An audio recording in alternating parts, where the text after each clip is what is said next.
Hey friends, we're here coming to you live with another Sundance update. We just finished watching Street Gang, How We Got to Sesame Street. And initial reaction, Carrie, how about you? I don't know if it's my emotional state or if it's actually the movie, but everything is making me cry. This was very good. It's very good. This is very good. Coming, after a year, last couple of years where there was such a focus on Mr. Rogers. We had not one but like two documentaries or something like that. Plus, we had a feature film with Tom Hanks. I'll be honest, I was not a Mr. Rogers person. I had the Disney Channel, so I was watching probably wildly inappropriate and non-educational things. Learning your childhood from, or how to be an adult from, like Kung Fu. What's the Karate Kid?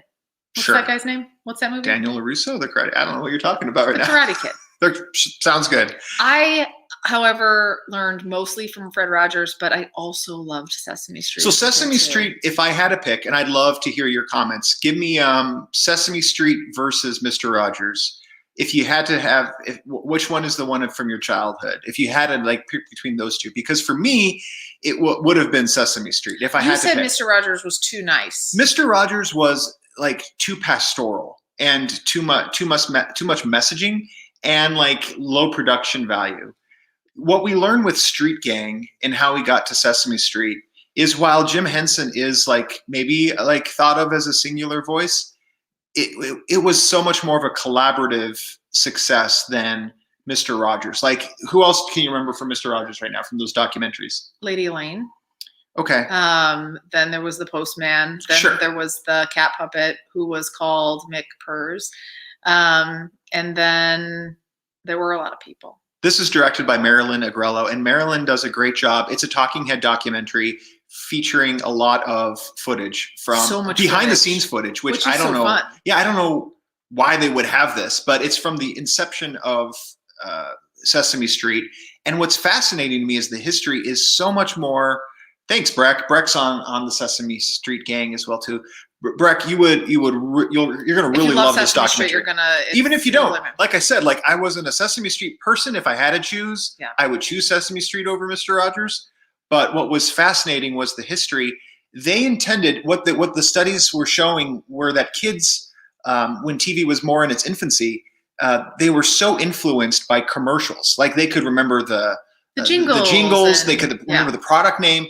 So educators were trying to figure out a way of how do we turn education, use the commercial techniques and turn it into educational content. And there's a big focus on it, though, on sort of inner city, because that was where some of the educational funding was lacking. And so they said, how do we get into these create an inner city voice for kids? Not only where it was lacking, but where TV viewing was lower. Higher. Right. So they're okay, these kids are left alone at home in front of the TV, these inner city kids, how do we create programming?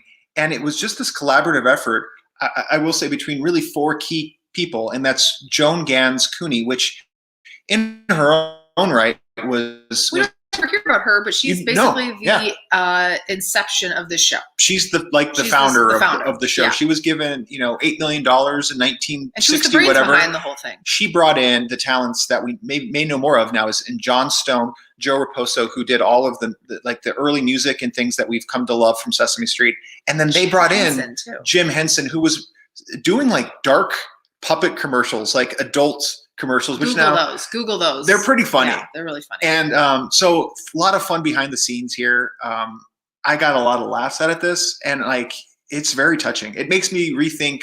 I kind of want our kids are too old a little bit now for Sesame Street, but I don't think you're ever too old, Rob. I love their intentions. We're so pure with Sesame Street. How do you watch the documentary? My understanding is HBO has picked this up, and it's going to be coming to HBO soon. Is it February? I don't know the exact release date. Yeah. But right now you can catch it on Sundance. It's not too late to do that. If you're really intrigued, I think you can get single tickets for things. So feel free to go check out the Sundance Film Festival. But highly recommend it. If you like the Mr. Rogers documentaries that came out, if you just have, If it's you're a great nostalgia person trip if you're a and you good like person. those. But just like what these people were Yes, setting Sarah up to do. Stone is in there too. That's Yes. the daughter, right? Yes, yeah. They show her in there as well. And do you know what ASMR is? The sound like people who. It's like, let's rub this like plush hair. So what I want to say about this movie too, like lush hair. Yeah, like can't see it on camera. Plush. Yeah, plush. So what this documentary does is, if you did grow up with this and you did love it, I was just like, I'm in the best mood all of a sudden. Like, I'm not into soft noises, but something about listening to Sesame Street, all of a sudden I was super relaxed, super calm, and I was just feeling so happy. So I think, can you share the short film? Can I share a short film I made with you guys and Tim? Sure, Christopher. Yeah, hit us up in the messages. Are always, we're right now, like this week's not the best time to look at it with Sundance going on. It depends on how short it is. Right, Maybe it would be. As I mentioned in a prior post, I don't mean to conflate the two, but Raspberry, the short film, really got me into short films now. So yes, that would be great. You can always shoot that our way. But yeah, this is so relaxing and calming. If you're looking for something to sort of spark your joy, highly recommend Street Gang, How We Got to Sesame Street. And let us know what you think. Want to plug also that we'll be meeting with the composer of this documentary, T. Griffin, who apparently is just, you sign T. Griffin up to be your composer if you want in on Sundance.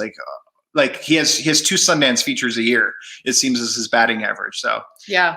Thanks for hanging out with us. We will get back to you with another live post here shortly, because an embargo just completed on Try Harder. So we'll be talking to you live about that shortly. Bye.